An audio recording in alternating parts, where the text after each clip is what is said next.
श्री गणेश लक्ष्मी स्तोत्रम्। नमो महाधरायैव नानालीलाधराय ते सदा स्वानन्दसंस्थाय भक्तिगम्याय वै नमः।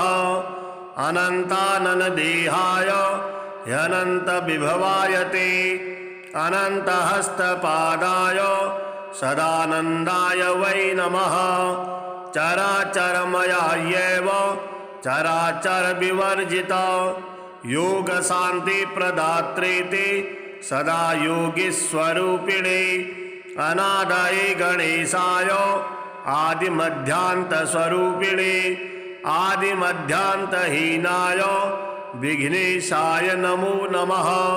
सर्वातिपूज्यकायैव सर्वपूज्याय ते नमः।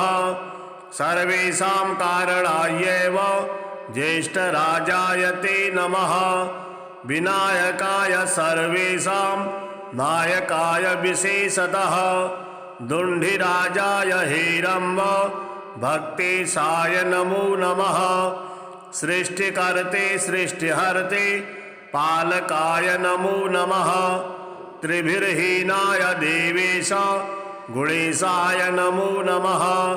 कर्मणां फलदात्रे च कर्मणां चालकाय ते कर्मादिहीनाय लंबोदर नमोऽस्तु ते। योगेशाय च योगिभ्यो योगदाय गजानन सदा शान्तिघनायैव ब्रह्मभूताय ते नमः। किं स्तौमिं गणनाथं त्वां सतां ब्रह्मपतिं प्रभो अतस्य प्रणमामि त्वां तेन तुष्टो भव प्रभो। धन्याहं कृतकृत्याहं सफलो मे भवो भवत् धन्यो मे जनको नाथ यया दृष्टो गजाननः। एवं स्तुतवती सा तं भक्तियुक्तेन चेतसा शास्त्रयुक्ता बभूवाथ वाष्पकण्ठा युधिष्ठिरः। तामुवाच गणाधीषु वरं वृणु यथेप्सितं दास्यामि ते महालक्ष्मी भक्तिभावेन तोषितः। गजानन उवाच त्वया कृतं च मे स्तोत्रं भुक्तिमुक्तिप्रदं भवेत्। पठतां शृण्वतां देवी नानाकार्यकरं तथा पुत्रपौत्रादिकं सर्वं लभते स्तोत्रपाठतः। धनधान्यादिसम्भूतं सुखं विन्दति मानवः। श्रीगणपति अथर्वशीर्षम्। हरिः ओं नमस्ते गणपतये त्वमेव प्रत्यक्षं तत्त्वमसि त्वमेव केवलं कर्तासि त्वमेव केवलं धर्तासि त्वमेव केवलं हर्तासि त्वमेव सर्वं खल्विदं ब्रह्मासि। त्वं साक्षादात्मासि नित्यं ऋतं वच्मि सत्यं वच्मि अवत्वं माम् अववक्तारम् अवश्रोतारम् अवदातारम् अवधातारम् अवानुचानमवशिष्यम् औपश्चात्तात् औपुरस्तात् औत्तरात्तात् औदक्षिणात्तात् औचोर्ध्वात्तात् अवाधरात्तात् सर्वतो मां पाहि पाहि समन्तात्। त्वं वाङ्मयस्त्वं चिन्मयः त्वमानन्दमयस्त्वं ब्रह्ममयः। त्वं सच्चिदानन्दादितीयोऽसि त्वं प्रत्यक्षं ब्रह्मासि त्वं ज्ञानमयो विज्ञानमयोऽसि। सर्वं जगदिदं तत्तु जायते सर्वं जगदिदं त्वत्तिष्ठति सर्वं जगदिदं त्वयि लयमेष्यति सर्वं जगदिदं त्वयि प्रत्येति। त्वं भूमिरापो नलो नीलो नभः त्वां चत्वारि वाक्पदानि त्वां गुणत्रयातीतः त्वां वस्थात्रयातीतः त्वां देहत्रयातीतः त्वां कालत्रयातीतः त्वां मूलाधारस्थितोऽसि नित्यं त्वां शक्तित्रयात्मकः त्वां योगिनो ध्यायन्ति नित्यं त्वां ब्रह्मा त्वां विष्णुस्त्वं रुद्रस्त्वं इन्द्रस्त्वम् अग्निस्त्वं वायुस्त्वं सूर्यस्त्वं चन्द्रमास्त्वं ब्रह्मभूर्भुवः स्वरूपं गणादिं पूर्वमुच्चार्य वर्णादिं तदनन्तरम् अनुस्वारः परतरः अर्धेन्दुलसितं तारेण ऋद्धम् एतत्तौ मनुष्यरूपं गकारः पूर्वरूपम् अकारो मध्यमरूपम् अनुस्वारः शान्तरूपम् बिन्दरुत्तररूपम् नादः सन्धानम् संहिता सन्धिः सैषा गणेशविद्या गणकऋषिः निच्छृङ्गायत्री छन्दः गणपतिर्देवता ॐ गणपतये नमः। एकदन्ताय विद्महे वक्रतुण्डाय धीमहि तन्नो दन्तिः प्रचोदयात्।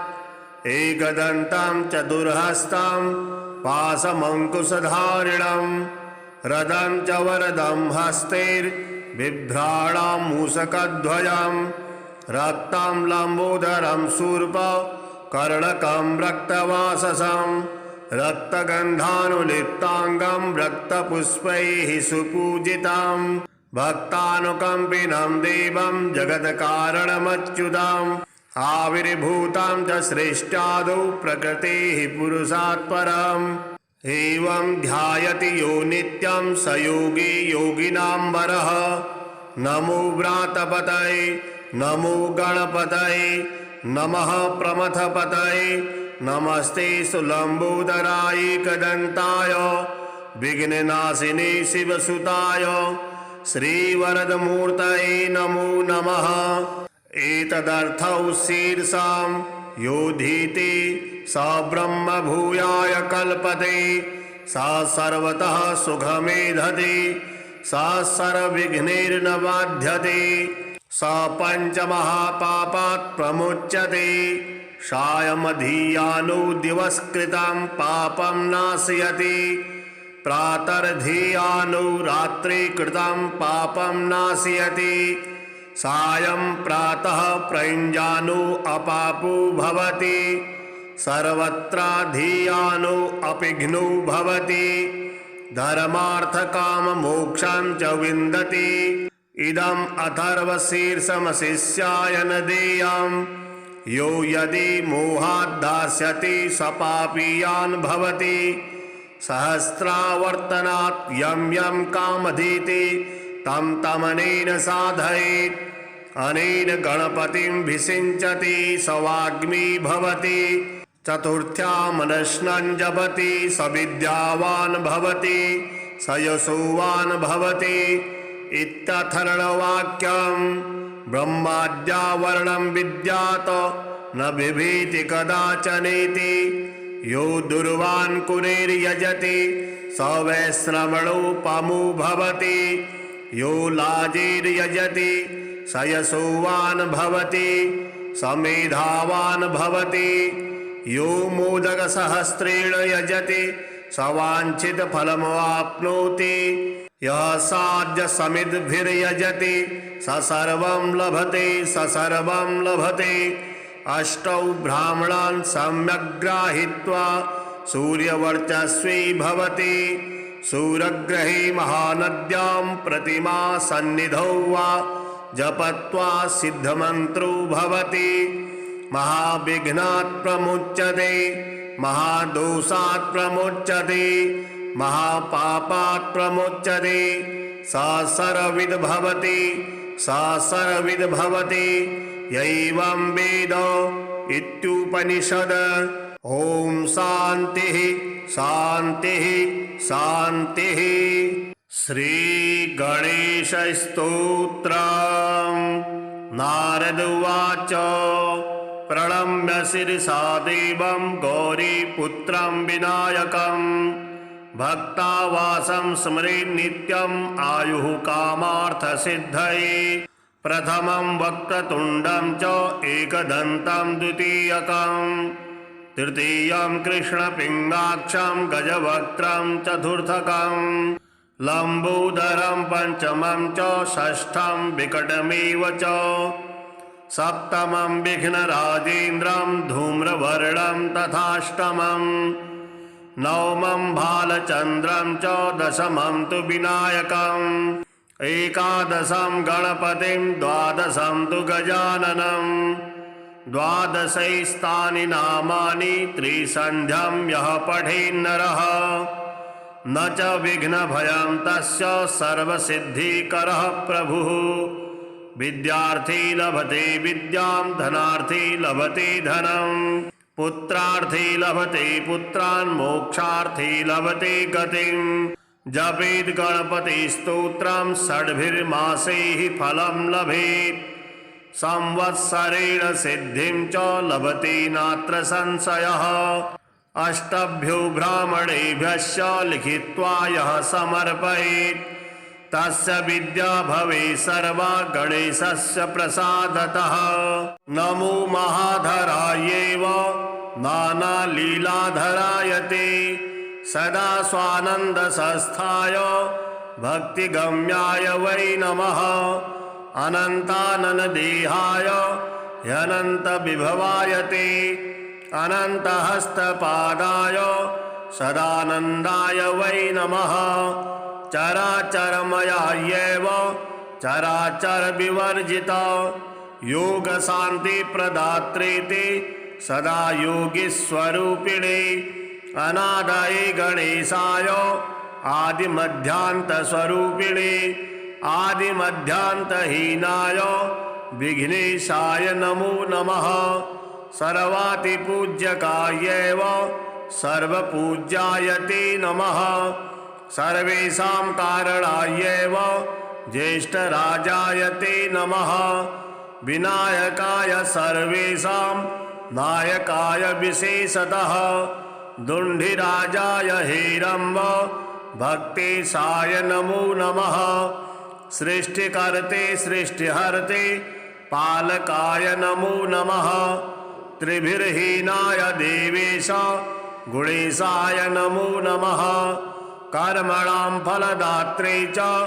कर्मणां चालकाय ते कर्मादिहीनाय लंबोदर नमोऽस्तु ते योगेशाय च योगिभ्यो योगदाय गजानन सदा शान्तिघनायैव ब्रह्मभूताय ते नमः किं स्तौमिं गणनाथं त्वां सतां ब्रह्मपतिं प्रभो अतस्य प्रणमामि त्वां तेन तुष्टो भव प्रभो धन्याहं कृतकृत्याहं सफलो मे भवो भवत् धन्यो मे जनको नाथ यया दृष्टो गजाननः एवं स्तुतवती सा तं भक्तियुक्तेन चेतसा शास्त्रयुक्ता बभूवाथ वाष्पकण्ठा युधिष्ठिरा तामुवाच गणाधीषु वरं वृणु यथेप्सितं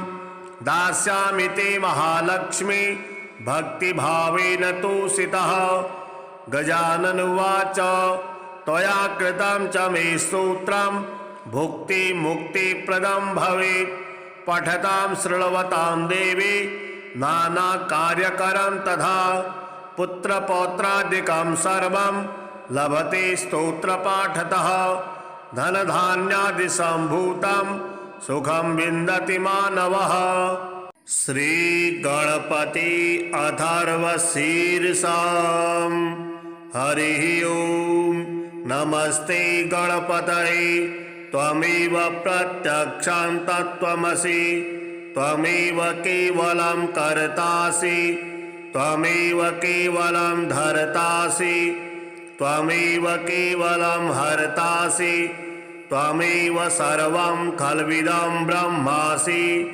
त्वं साक्षादात्मासि नित्यं ऋतं वच्मि सत्यं वच्मि अवत्वं माम् अववक्तारम् अवश्रोतारम् अवदातारम् अवधातारम् अवानुचानमवशिष्यम् औपश्चात्तात् औपुरस्तात् औत्तरात्तात् अवदक्षिणात्तात् अवचोर्ध्वात्तात् अवाधरात्तात् सर्वतो मां पाहि पाहि समन्तात् त्वं वाङ्मयस्त्वं चिन्मयः त्वमानन्दमयस्त्वं ब्रह्ममयः त्वं सच्चिदानन्दादितीयोऽसि त्वं प्रत्यक्षं ब्रह्मासि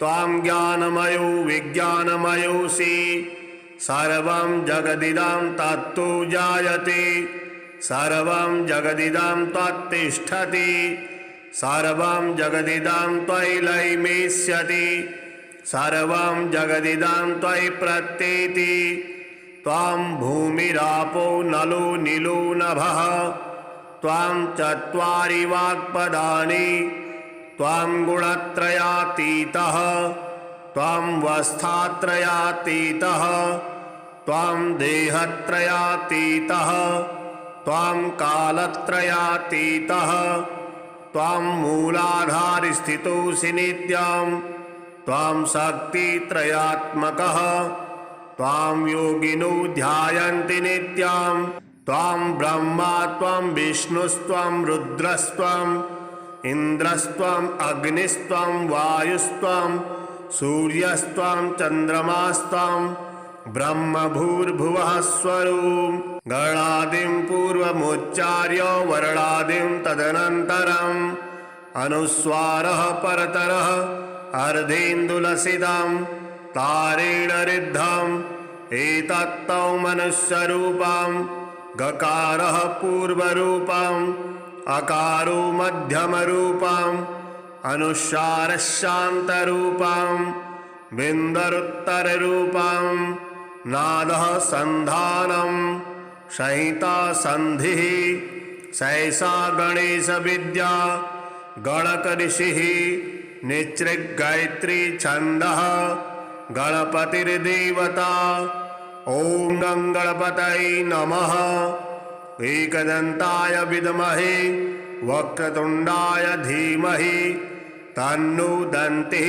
प्रचोदयात् एकदन्तं चतुर्हस्तं पाशमङ्कुशधारिणं रदं च वरदं हस्तैर्बिभ्राणं मूषकध्वजं रक्तं लम्बोदरं शूर्पकर्णकं रक्तवाससं रक्तगन्धानुलिप्ताङ्गं रक्तपुष्पैः सुपूजितं भक्तानुकम्पिनं देवं जगत्कारणमच्युतम् आविर्भूतं च श्रेष्ठादौ प्रकृतेः पुरुषात् परम् एवं ध्यायति यो नित्यं स योगी योगिनां वरः नमो व्रातपतये नमो गणपतये नमः प्रमथपतये नमस्ते सुलम्बोदराय एकदन्ताय विघ्ननाशिने शिवसुताय श्रीवरदमूर्तये नमो नमः एतदर्थौ शीर्षां योधीति स ब्रह्मभूयाय कल्पते स सर्वतः सुखमेधते स सर्वविघ्नैर्न बाध्यते स पञ्चमहापापात् प्रमुच्यते सायमधियानो दिवस्कृतं पापं नाशयति प्रातर्धियानो रात्रि कृतं पापं नाशयति सायं प्रातः प्रयुञ्जानो अपापो भवति सर्वत्राधियानो अपिघ्नो भवति धर्मार्थकाममोक्षं च विन्दति इदम् अथर्वशीर्षमशिष्याय न देयम् यो यदि मोहात् दास्यति स पापीयान् भवति सहस्रावर्तनात् यं यं कामधीति तं तमनेन साधयेत् अनेन गणपतिं विषिञ्चति स वाग्मी भवति चतुर्थ्यामनश्नं जपति स विद्यावान् भवति स यशोवान् भवति इत्यथर्ववाक्यम्। ब्रह्माद्यावरणं विद्यात् न बिभीति कदाचनेति। यो दुर्वान् कुरेर्यजति स वै श्रवणोपमो भवति। यो लाजिर्यजति स यशोवान् भवति स मेधावान् भवति। यो मोदकसहस्रेण यजति स वाञ्छितफलमवाप्नोति। यः साध्यसमिद्भिर्यजति स सर्वं लभते स सर्वं लभते। अष्टौ ब्राह्मणान् सम्यक् गृहीत्वा सूर्यवर्चस्वी भवति। सूर्यग्रहे महानद्यां प्रतिमा सन्निधौ वा जपत्वा सिद्धमन्त्रो भवति। महाविघ्नात् प्रमुच्यते महादोषात् प्रमुच्यते महापापात् प्रमुच्यते। स सर्वविद् भवति स सर्वविद् भवति यैवं वेद इत्युपनिषद। ॐ शान्तिः शान्तिः शान्तिः। श्री गणेशस्तोत्रम्। नारद उवाच प्रणम्य शिरसा देवं गौरीपुत्रं विनायकं। भक्तावासं स्मरेन् नित्यम् आयुः कामार्थसिद्धये। प्रथमं वक्रतुण्डं च एकदन्तं द्वितीयकं। तृतीयं कृष्णपिङ्गाक्षं गजवक्त्रं चतुर्थकं। लम्बोदरं पञ्चमं च षष्ठं विकटमेव च। सप्तमं विघ्नराजेन्द्रं धूम्रवर्णं तथाष्टमं। नवमं भालचन्द्रं च दशमं तु विनायकम्। एकादशं गणपतिं द्वादशं तु गजाननं। द्वादशैस्तानि नामानि त्रिसन्ध्यं यः पठेन्नरः। न च विघ्नभयं तस्य सर्वसिद्धिकरः प्रभुः। विद्यार्थी लभते विद्यां धनार्थी लभते धनं। पुत्रार्थी लभते पुत्रान् मोक्षार्थी लभते गतिं। जपेत् गणपतिस्तोत्रं षड्भिर्मासैः फलं लभेत्। संवत्सरेण सिद्धिं च लभते नात्र संशयः। अष्टभ्यो ब्राह्मणेभ्यश्च लिखित्वा यः समर्पयेत् तस्य विद्या भवेत् सर्वा गणेशस्य प्रसादतः। नमो महाधरायैव नानालीलाधराय ते। सदा स्वानन्दसंस्थाय भक्तिगम्याय वै नमः। अनन्ताननदेहाय ह्यनन्तविभवाय ते। अनन्तहस्तपादाय सदानन्दाय वै नमः। चराचरमयायैव चराचरविवर्जिता। योगशान्तिप्रदात्रे ते सदा योगीस्वरूपिणे। अनादये गणेशाय आदिमध्यान्तस्वरूपिणे। आदिमध्यान्तहीनाय विघ्नेशाय नमो नमः।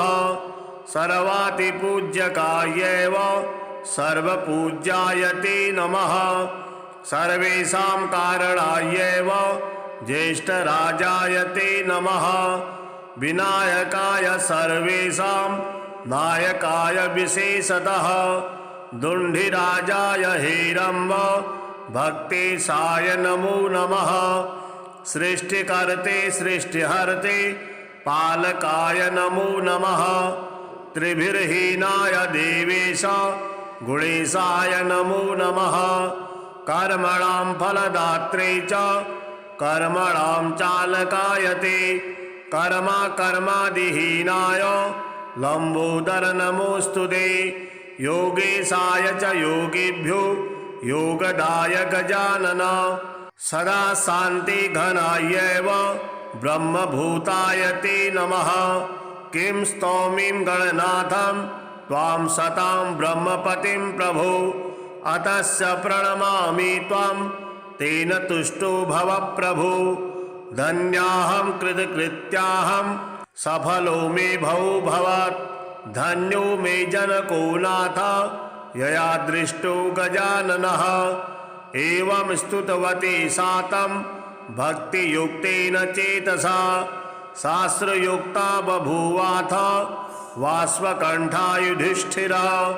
तामुवाच गणाधीषु वरं वृणु यथेप्सितं दास्यामि ते महालक्ष्मी भक्तिभावेन तोषितः।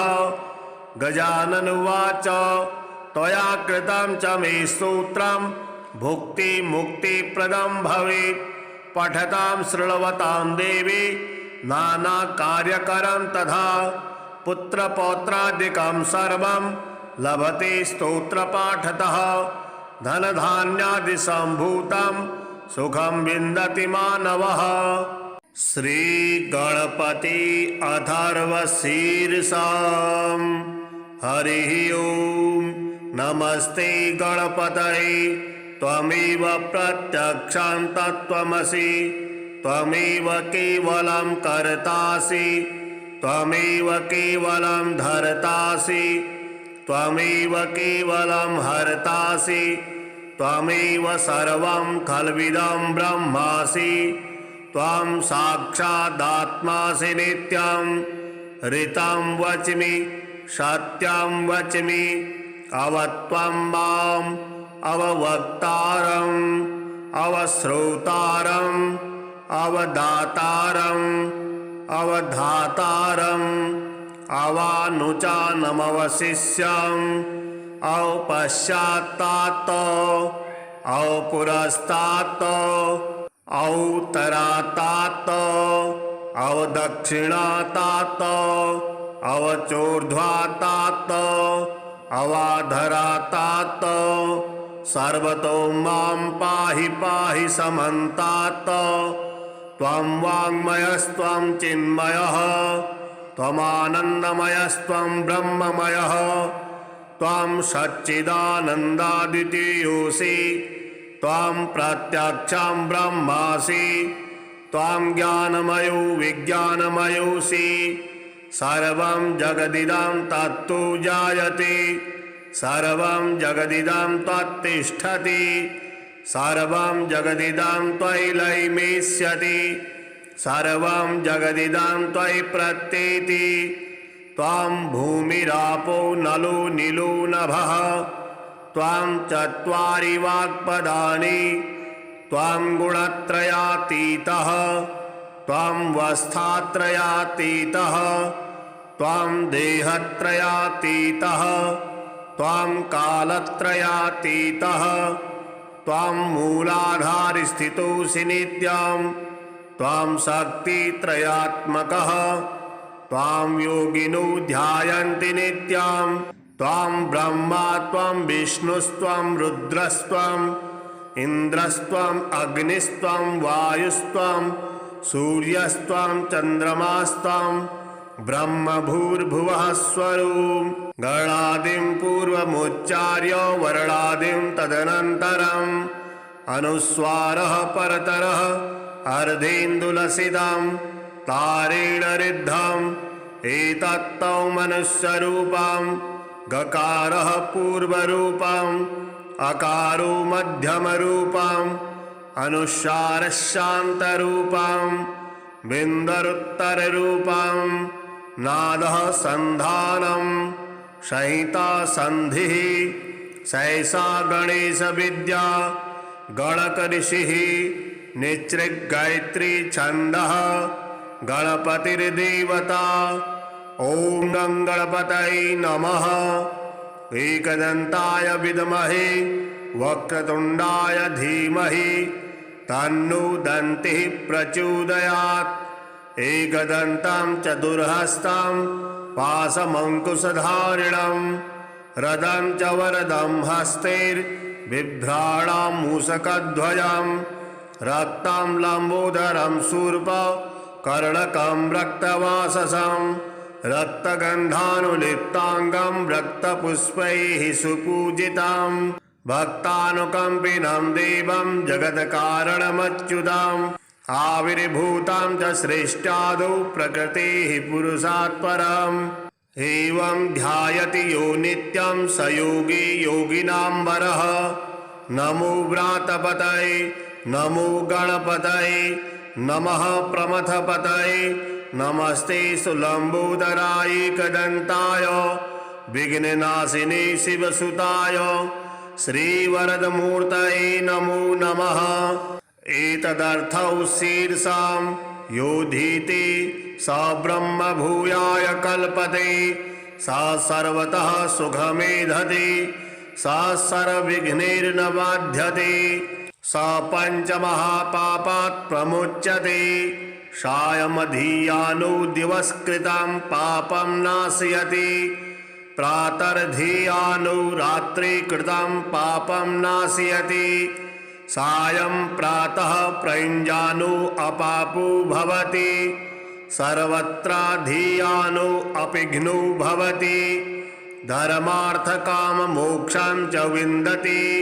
इदम् अथर्वशीर्षमशिष्याय न देयं यो यदि मोहाद्दास्यति स पापीयान् भवति सहस्रावर्तनात् यं यं कामधीति तं तमनेन साधयेत् अनेन गणपतिं विषिञ्चति स वाग्मी भवति चतुर्थ्यामनश्नं जपति स विद्यावान् भवति स यशोवान् भवति इत्यथर्ववाक्यं ब्रह्माद्यावरणं विद्यात् न बिभीति कदाचनेति यो दुर्वान् कुरेर्यजति स वैश्रवणोपमो भवति यो लाजिर्यजति स यशोवान् भवति स मेधावान् भवति यो मोदकसहस्रेण यजति स वाञ्छितफलमवाप्नोति यः साध्यसमिद्भिर्यजति स सर्वं लभते स सर्वं लभते। अष्टौ ब्राह्मणान् सम्यक् गृहीत्वा सूर्यवर्चस्वी भवति सूर्यग्रहे महानद्यां प्रतिमा सन्निधौ वा जपत्वा सिद्धमन्त्रो भवति महाविघ्नात् प्रमुच्यते महादोषात् प्रमुच्यते महापापात् प्रमुच्यते स सर्वविद् भवति स सर्वविद् भवति यैवं वेद इत्युपनिषद। ॐ शान्तिः शान्तिः शान्तिः। श्रीगणेशस्तोत्रम्। नारद उवाच प्रणम्य शिरसा देवं गौरीपुत्रं विनायकं भक्तावासं स्मरेन् नित्यम् आयुः कामार्थसिद्धये प्रथमं वक्रतुण्डं च एकदन्तं द्वितीयकं तृतीयं कृष्णपिङ्गाक्षं गजवक्त्रं चतुर्थकं लम्बोदरं पंचमं च षष्ठं विकटमेव च सप्तमं विघ्नराजेन्द्रं धूम्रवर्णं तथाष्टमं नवमं भालचन्द्रं च दशमं तु विनायकम् एकादशं गणपतिं द्वादशं तु गजाननं द्वादशैस्तानि नामानि त्रिसन्ध्यं यः पठेन्नरः न च विघ्नभयं तस्य सर्वसिद्धिकरः प्रभुः विद्यार्थी लभते विद्यां धनार्थी लभते धनं पुत्रार्थी लभते पुत्रान् मोक्षार्थी लभते गतिं जपेत् गणपति स्तोत्रं षड्भिर्मासैः फलं लभेत् संवत्सरेण सिद्धिं च लभते नात्र संशयः अष्टभ्यो ब्राह्मणेभ्यश्च लिखित्वा यः समर्पयेत् तस्य विद्या भवेत् सर्वा गणेशस्य प्रसादतः। नमो महाधरायैव नानालीलाधराय ते सदा स्वानन्दसंस्थाय भक्तिगम्याय वै नमः अनन्ताननदेहाय ह्यनन्तविभवाय ते अनन्तहस्तपादाय सदानन्दाय वै नमः चराचरमयायैव चराचरविवर्जिता योगशान्तिप्रदात्रे ते सदा योगीस्वरूपिणे अनादये गणेशाय आदिमध्यान्तस्वरूपिणे आदिमध्यान्तहीनाय विघ्नेशाय नमो नमः। सर्वातिपूज्यकायैव सर्वपूज्याय ते नमः। सर्वेषां कारणायैव ज्येष्ठराजाय ते नमः। विनायकाय सर्वेषां नायकाय विशेषतः दुण्डिराजाय हेरम्ब भक्तेशाय नमो नमः। सृष्टिकर्ते सृष्टिहर्ते पालकाय नमो नमः। त्रिभिर्हीनाय देवेश गुणेशाय नमो नमः। कर्मणां फलदात्रे च कर्मणां चालकाय ते कर्मादिहीनाय लंबोदर नमोऽस्तु ते। योगेशाय च योगिभ्यो योगदाय गजानन। सदा शान्ति घनायैव ब्रह्मभूताय ते नमः। किं स्तौमिं गणनाथं त्वां सतां ब्रह्मपतिं प्रभो। अतस्य प्रणमामि त्वां तेन तुष्टो भव प्रभो। धन्याहं कृतकृत्याहं सफलो मे भवो भवत्। धन्यो मे जनको नाथ यया दृष्टो गजाननः। एवं स्तुतवती सा तं भक्तियुक्तेन चेतसा। शास्त्रयुक्ता बभूवाथ वाष्पकण्ठा युधिष्ठिरः। तामुवाच गणाधीषु वरं वृणु यथेप्सितं। दास्यामि ते महालक्ष्मी भक्तिभावेन तोषितः। गजानन उवाच त्वया कृतं च मे स्तोत्रं भुक्तिमुक्तिप्रदं भवेत्। पठतां शृण्वतां देवी नानाकार्यकरं तथा। पुत्रपौत्रादिकं सर्वं लभते स्तोत्रपाठतः। धनधान्यादिसम्भूतं सुखं विन्दति मानवः। श्रीगणपति अथर्वशीर्षम्। हरिः ओं। नमस्ते गणपतये त्वमेव प्रत्यक्षं तत्त्वमसि। त्वमेव केवलं कर्तासि त्वमेव केवलं धर्तासि त्वमेव केवलं हर्तासि। त्वमेव सर्वं खल्विदं ब्रह्मासि। त्वं साक्षादात्मासि नित्यं। ऋतं वच्मि सत्यं वच्मि अवत्वं माम् अववक्तारम् अवश्रोतारम् अवदातारम् अवधातारम् अवानुचानमवशिष्यम् औपश्चात्तात् औपुरस्तात् औत्तरात्तात् औदक्षिणात्तात् औचोर्ध्वात्तात् अवाधरात्तात् सर्वतो मां पाहि पाहि समन्तात्। त्वं वाङ्मयस्त्वं चिन्मयः त्वमानन्दमयस्त्वं ब्रह्ममयः। त्वं सच्चिदानन्दाद्वितीयोऽसि। त्वं प्रत्यक्षं ब्रह्मासि। त्वं ज्ञानमयो विज्ञानमयोऽसि। सर्वं जगदिदं तत्तु जायते सर्वं जगदिदं त्वत्तिष्ठति। सर्वं जगदिदं त्वयि लयमेष्यति। सर्वं जगदिदं त्वयि प्रत्येति। त्वं भूमिरापो नलो नीलो नभः। त्वं चत्वारि वाक्पदानि। त्वं गुणत्रयातीतः। त्वं वस्थात्रयातीतः। त्वं देहत्रयातीतः। त्वं कालत्रयातीतः। त्वं मूलाधारस्थितोऽसि नित्यं। त्वं शक्तित्रयात्मकः। त्वां योगिनो ध्यायन्ति नित्यं। त्वं ब्रह्मा त्वं विष्णुस्त्वं रुद्रस्त्वं इन्द्रस्त्वं अग्निस्त्वं वायुस्त्वं सूर्यस्त्वं चन्द्रमास्त्वं ब्रह्मभूर्भुवः स्वरूम् गणादिं पूर्वमुच्चार्य वर्णादिं तदनन्तरम् अनुस्वारः परतरः अर्धेन्दुलसितं तारेण रिद्धम् एतत्तौ मनुष्यरूपं गकारः पूर्वरूपम् अकारो मध्यमरूपम् अनुस्वारः शान्तरूपम् बिन्दरुत्तररूपम् नादः सन्धानम् संहिता सन्धिः सैषा गणेश विद्या गणकऋषिः निच्छृङ्गायत्री छन्दः गणपतिर्देवता ॐ गणपतये नमः। एकदन्ताय विद्महे वक्रतुण्डाय धीमहि तन्नो दन्तिः प्रचोदयात्।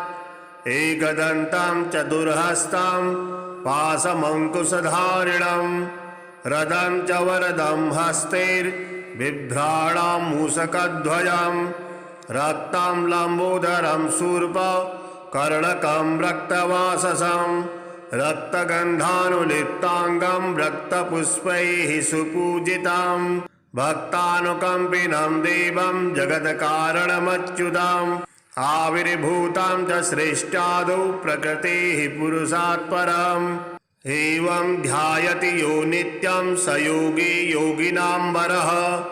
नमो व्रातपतये नमो गणपतये नमः प्रमथपतये नमस्ते सुलम्बोदराय एकदन्ताय विघ्ननाशिने शिवसुताय श्रीवरदमूर्तये नमो नमः। एतदर्थौ शीर्षां योधीति स ब्रह्मभूयाय कल्पते स सर्वतः सुखमेधते स सर्वविघ्नैर्न बाध्यते स पञ्चमहापापात् प्रमुच्यते सायमधियानो दिवसकृतं पापं नाशयति प्रातर्धियानो रात्रि कृतं पापं नाशयति सायं प्रातः प्रयुञ्जानो अपापो भवति सर्वत्राधियानो अपिघ्नो भवति धर्मार्थकाममोक्षं च विन्दति। इदम् अथर्वशीर्षमशिष्याय न देयम् यो यदि मोहात् दास्यति स पापीयान् भवति सहस्रावर्तनात् यं यं कामधीति तं तमनेन साधयेत् अनेन गणपतिं विषिञ्चति स वाग्मी भवति चतुर्थ्या मनस्नं जपति स विद्यावान् भवति स यशोवान् भवति इत्यथर्ववाक्यं ब्रह्माद्यावर्णं विद्यात् न बिभेति कदाचनेति यो दुर्वान् कुरेर्यजति स वैश्रवणोपमो भवति यो लाजेर्यजति स यशोवान् भवति स मेधावान् भवति यो मोदकसहस्रेण यजति स वाञ्छितफलमवाप्नोति यः साध्यसमिद्भिर्यजति स सर्वं लभते स सर्वं लभते। अष्टौ ब्राह्मणान् सम्यक् गृहीत्वा सूर्यवर्चस्वी भवति सूर्यग्रहे महानद्यां प्रतिमा सन्निधौ वा जपत्वा सिद्धमन्त्रो भवति महाविघ्नात् प्रमुच्यते महादोषात् प्रमुच्यते महापापात् प्रमुच्यते स सर्वविद् भवति स सर्वविद् भवति यैवं वेद इत्युपनिषद। ॐ शान्तिः शान्तिः शान्तिः। श्रीगणेशस्तोत्रम्। नारद उवाच प्रणम्य शिरसा देवं गौरीपुत्रं विनायकं भक्तावासं स्मरेन् नित्यम् आयुः कामार्थसिद्धये प्रथमं वक्रतुण्डं च एकदन्तं द्वितीयकं तृतीयं कृष्णपिङ्गाक्षं गजवक्त्रं चतुर्थकं लम्बोदरं पंचमं च षष्ठं विकटमेव च सप्तमं विघ्नराजेन्द्रं धूम्रवर्णं तथाष्टमं नवमं भालचन्द्रं च दशमं तु विनायकम् एकादशं गणपतिं द्वादशं तु गजाननं द्वादशैस्तानि नामानि त्रिसन्ध्यं यः पठेन्नरः न च विघ्नभयं तस्य सर्वसिद्धिकरः प्रभुः विद्यार्थी लभते विद्यां धनार्थी लभते धनं पुत्रार्थी लभते पुत्रान् मोक्षार्थी लभते गतिं जपेत् गणपति स्तोत्रं षड्भिर्मासैः फलं लभेत् संवत्सरेण सिद्धिं च लभते नात्र संशयः अष्टभ्यो ब्राह्मणेभ्यश्च लिखित्वा यः समर्पयेत् तस्य विद्या भवेत् सर्वा गणेशस्य प्रसादतः नमो महाधरायैव नानालीलाधराय ते सदा स्वानन्दसंस्थाय भक्तिगम्याय वै नमः अनन्ताननदेहाय ह्यनन्तविभवाय ते अनन्तहस्तपादाय सदानन्दाय वै नमः चराचरमयायैव चराचरविवर्जिता योगशान्तिप्रदात्रे ते सदा योगीस्वरूपिणे अनादये गणेशाय आदिमध्यान्तस्वरूपिणे आदिमध्यान्तहीनाय विघ्नेशाय नमो नमः सर्वातिपूज्यकायैव सर्वपूज्याय ते नमः सर्वेषां कारणायैव ज्येष्ठराजाय ते नमः विनायकाय सर्वेषां नायकाय विशेषतः दुण्डिराजाय हेरम्ब भक्तेशाय नमो नमः सृष्टिकर्ते सृष्टिहर्ते पालकाय नमो नमः त्रिभिर्हीनाय देवेश गुणेशाय नमो नमः कर्मणां फलदात्रे च कर्मणां चालकाय ते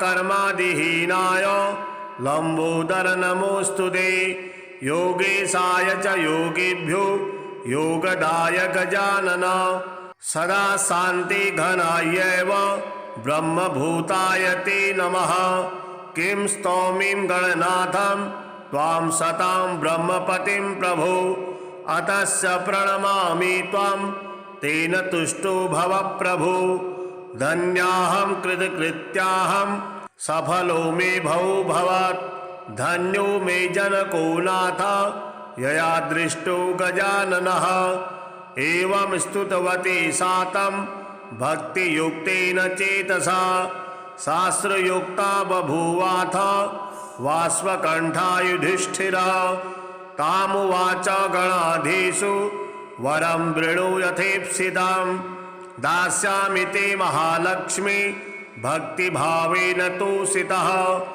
गजानन उवाच त्वया कृतं च मे स्तोत्रं भुक्तिमुक्तिप्रदं भवेत् पठतां शृण्वतां देवी नानाकार्यकरं तथा पुत्रपौत्रादिकं सर्वं लभते स्तोत्रपाठतः धनधान्यादिसम्भूतं सुखं विन्दति मानवः श्रीगणपति अथर्वशीर्षम् हरिः ओं नमस्ते गणपतये त्वमेव प्रत्यक्षं तत्त्वमसि त्वमेव केवलं कर्तासि त्वमेव केवलं धर्तासि त्वमेव केवलं हर्तासि त्वमेव सर्वं खल्विदं ब्रह्मासि त्वं साक्षादात्मासि नित्यं ऋतं वच्मि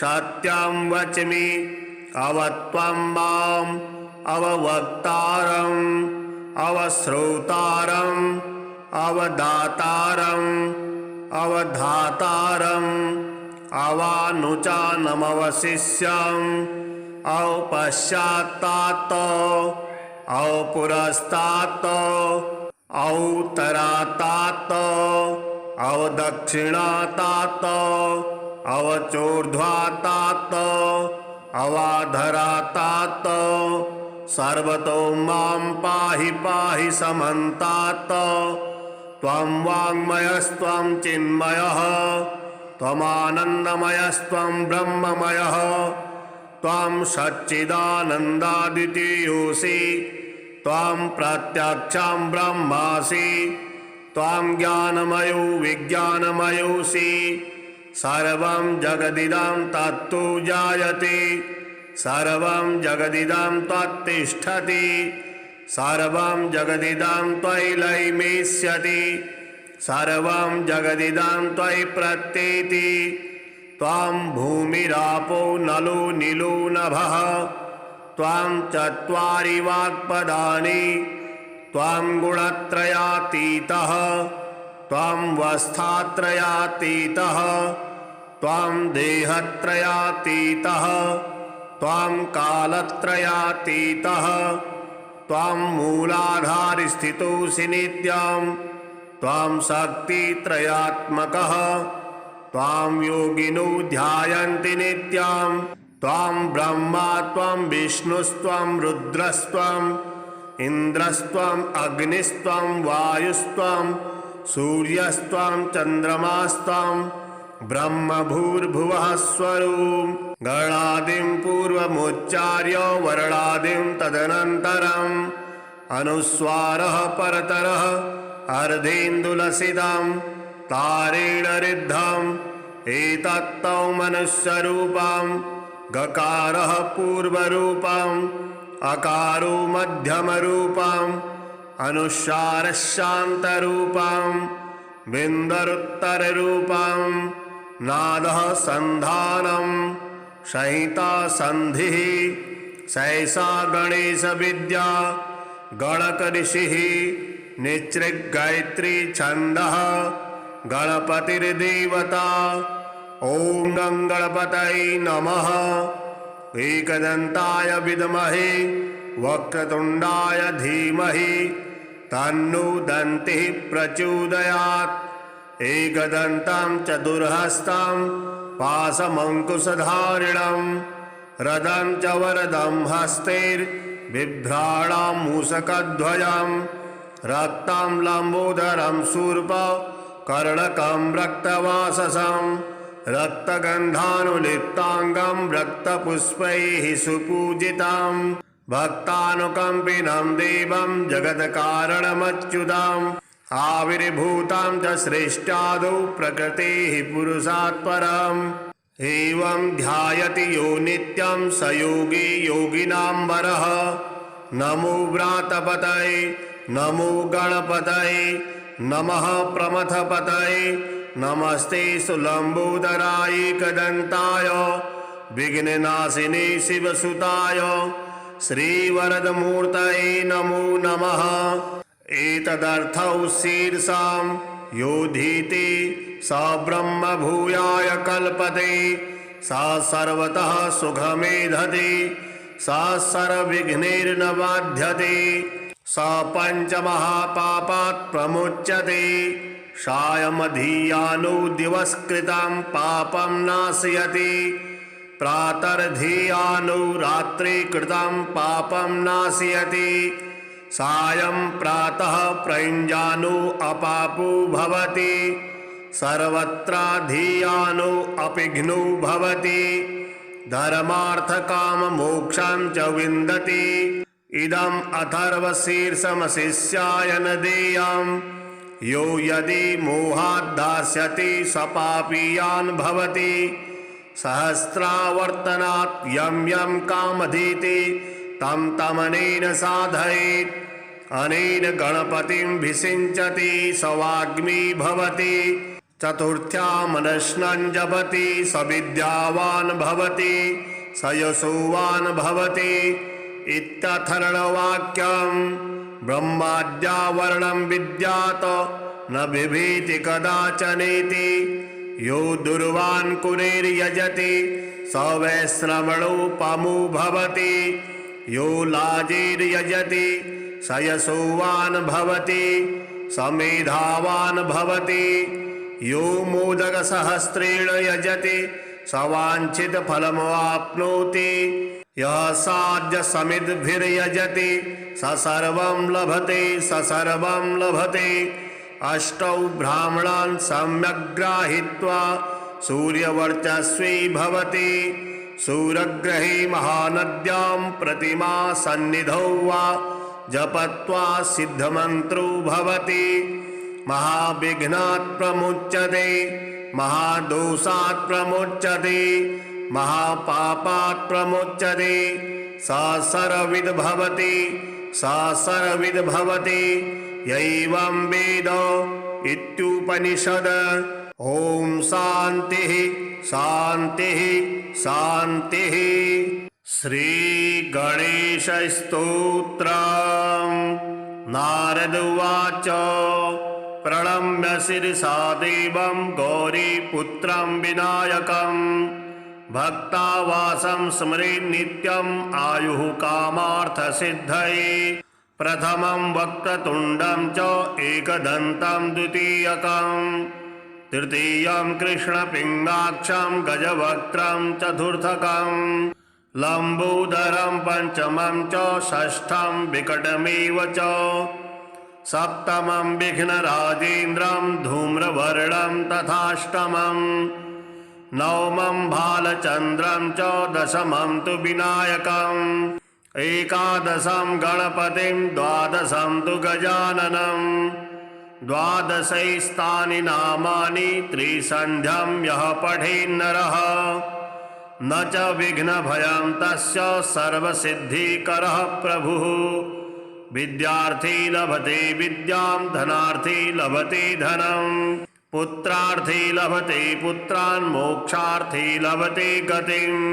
जपेत् गणपति स्तोत्रं षड्भिर्मासैः फलं लभेत् संवत्सरेण सिद्धिं च लभते नात्र संशयः।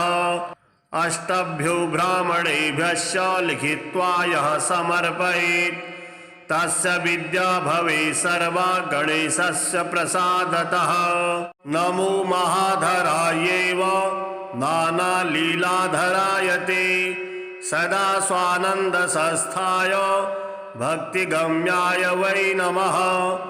अनन्ताननदेहाय ह्यनन्तविभवाय ते अनन्तहस्तपादाय सदानन्दाय वै नमः।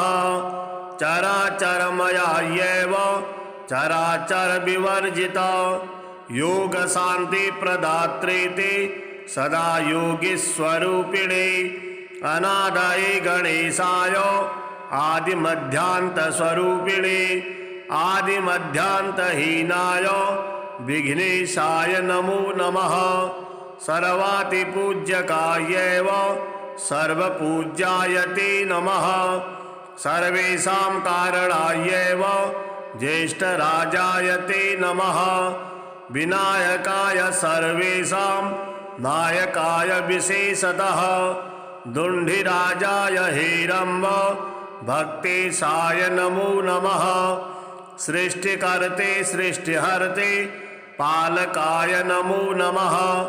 त्रिभिर्हीनाय देवेश गुणेशाय नमो नमः।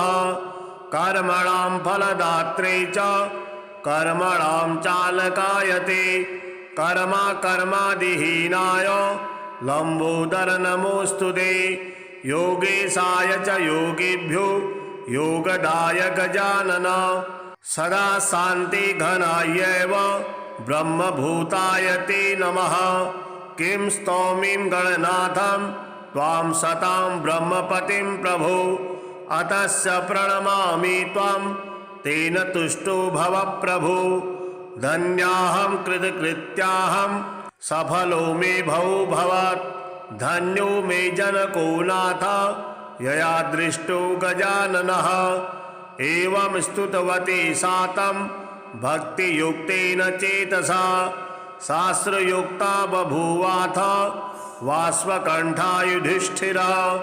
तामुवाच गणाधीषु वरं वृणु यथेप्सितं दास्यामि ते महालक्ष्मी भक्तिभावेन तोषितः। गजानन उवाच त्वया कृतं च मे स्तोत्रं भुक्ति मुक्तिप्रदं भवेत् पठतां शृण्वतां देवी नानाकार्यकरं तथा पुत्रपौत्रादिकं सर्वं लभते स्तोत्रपाठतः धनधान्यादिसम्भूतं सुखं विन्दति मानवः। श्रीगणपति अथर्वशीर्षम्। हरिः ओं। नमस्ते गणपतये त्वमेव प्रत्यक्षं तत्त्वमसि त्वमेव केवलं कर्तासि त्वमेव केवलं धर्तासि त्वमेव केवलं हर्तासि त्वमेव सर्वं खल्विदं ब्रह्मासि त्वं साक्षादात्मासि नित्यं ऋतं वच्मि सत्यं वच्मि अवत्वं माम् अववक्तारम् अवश्रोतारम् अवदातारम् अवधातारम् अवानुचानमवशिष्यम् औपश्चात्तात् औपुरस्तात् औत्तरात्तात् अवदक्षिणात्तात् अवचोर्ध्वात्तात्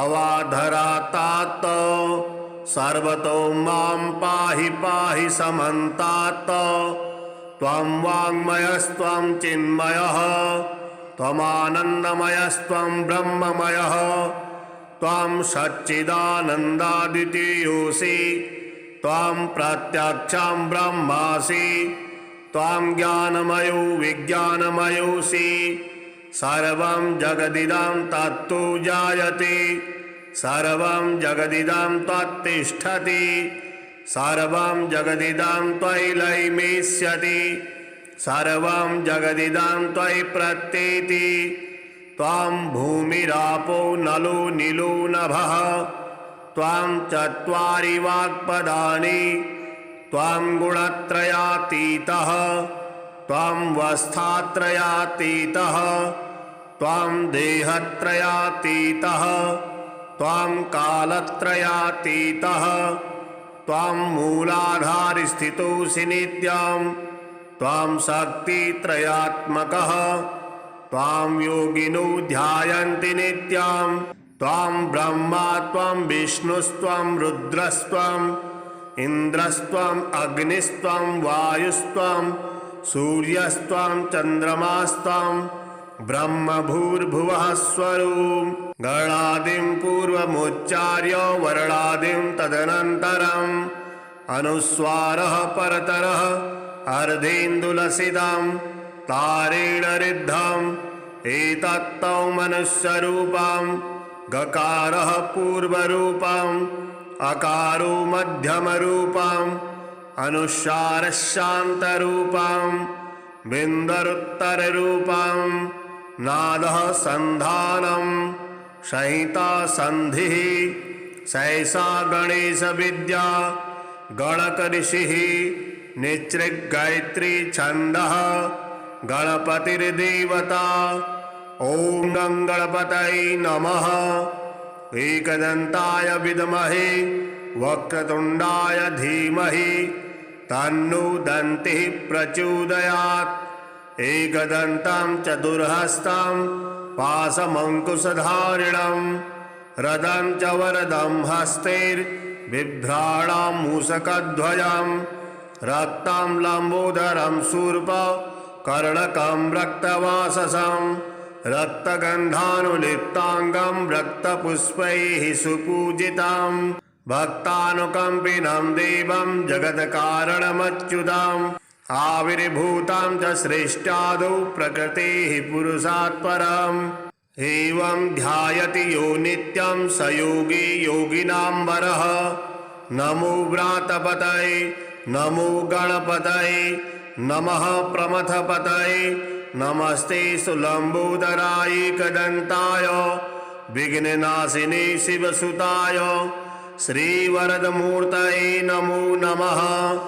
एतदर्थौ शीर्षां योधीति स ब्रह्म भूयाय कल्पते स सर्वतः सुखमेधते स सर्वविघ्नैर्न बाध्यते स पञ्चमहापापात् प्रमुच्यते सायमधियानो दिवस्कृतं पापं नाशयति प्रातर्धियानो रात्रिकृतं पापं नाशयति सायं प्रातः प्रयुञ्जानो अपापो भवति सर्वत्राधियानो अपिघ्नो भवति धर्मार्थकाममोक्षं च विन्दति इदम् अथर्वशीर्षमशिष्याय न देयम् यो यदि मोहात् दास्यति स पापीयान् भवति सहस्रावर्तनात् यं यं कामधीति तं तमनेन साधयेत् अनेन गणपतिं विषिञ्चति स वाग्मी भवति चतुर्थ्यामनश्नं जपति स विद्यावान् भवति स यशोवान् भवति इत्यथर्ववाक्यं ब्रह्माद्यावरणं विद्यात् न बिभीति कदाचनेति यो दुर्वान् कुरेर्यजति स वैश्रवणोपमो भवति यो लाजिर्यजति स यशोवान् भवति स मेधावान् भवति यो मोदकसहस्रेण यजति स वाञ्छितफलमवाप्नोति यः साध्यसमिद्भिर्यजति स सर्वं लभते स सर्वं लभते अष्टौ ब्राह्मणान् सम्यग्राहीत्वा सूर्यवर्चस्वी भवति सूर्यग्रहे महानद्यां प्रतिमा सन्निधौ वा जपत्वा सिद्धमन्त्रो भवति महाविघ्नात् प्रमुच्यते महादोषात् प्रमुच्यते महापापात् प्रमुच्यते स सर्वविद् भवति स सर्वविद् भवति यैवं वेद इत्युपनिषद। ॐ शान्तिः शान्तिः शान्तिः। श्रीगणेशस्तोत्रम्।